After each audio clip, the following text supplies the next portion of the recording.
there, this is Keith Singer of Singer Wealth. I know a lot of you are potentially nervous about what's happening in the stock market, so I just wanted to give you a little context about how to think about stocks. The stock market, the S&P 500, which is this country's 500 largest publicly traded stocks, officially hit bear market territory this month, which means that it was down at one point over 20% from the start of the year. Now, it's a scary time, even when blue chips like Amazon and Facebook are down about 33 and 40% respectively through mid-May of 2022. Anyone who looks at the historical returns of the stock market can appreciate the compelling case for investing in stocks, because over prolonged periods of time, stock returns always look good. Problem is, most investors do not just look at their portfolios once every 10 to 20 years. They tend to look every month or even several times a day. As we know, stocks will sometimes have sharp downturns like the one we're having right now. Now, the market doesn't go down for no reason, okay? When stocks go down, there's usually a good reason for it, and that can often be a very, very scary time. For instance, in March of 2020, we all remember there was a global pandemic which brought the world economy to a screeching halt. And in that case, we didn't know how long it was going to last. Businesses were shut down. We had no idea what was going to happen, what the mortality rates were going to be, if there was ever going to be a cure. And in that case, the economy was actually able to recover very quickly because of unprecedented stimulus by the government and the Federal Reserve and other banks, right? So the Federal Reserve reduced interest rates, which made it easy for companies to get money and expand. We also had stimulus. We flooded the economy with money.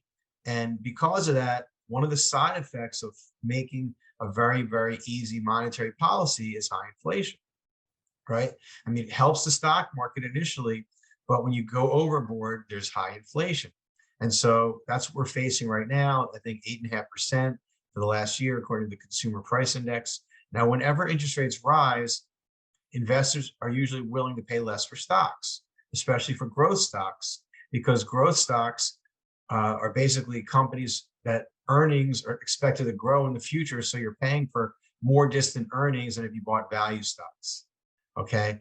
And so this makes stock prices fall when interest rates rise. Now, there's a concern we still have not been able to get inflation under control, and that prolonged inflation and rising interest rates could wreak havoc on stocks and the economy. And unlike the last crisis, the Federal Reserve is very unlikely to now lower interest rates to lift the stock market when they're actually trying to raise rates to fight inflation. So do stocks always come back? Well, it really depends on your time horizon. Now, you can take comfort in knowing that throughout history, up until this year, if you ever bought when the market was down 20%, that really worked out really well. It really enhanced your overall returns. Okay, but bear in mind, there are going to be time periods where it does take a long time for your money to come back, especially in the asset classes or the indexes that went up the most. So if you recall the late 2000s, it was a time for tech stocks that had never seen the kind of growth that you were seeing. The returns were astronomical, and ultimately they became overvalued. And I think the Nasdaq hit over 5,000 right around the year 2000, and eventually by April of 2000, it was down 20%.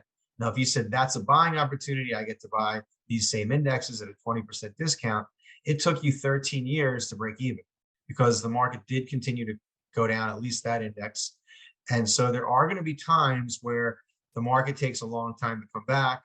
We can even, if you want to look at the Nikkei index, Japan's major stock market index, in 1989, it hit its all-time highs, and it's still 30% below that, okay, from 1989. So it doesn't mean that markets always come back quickly.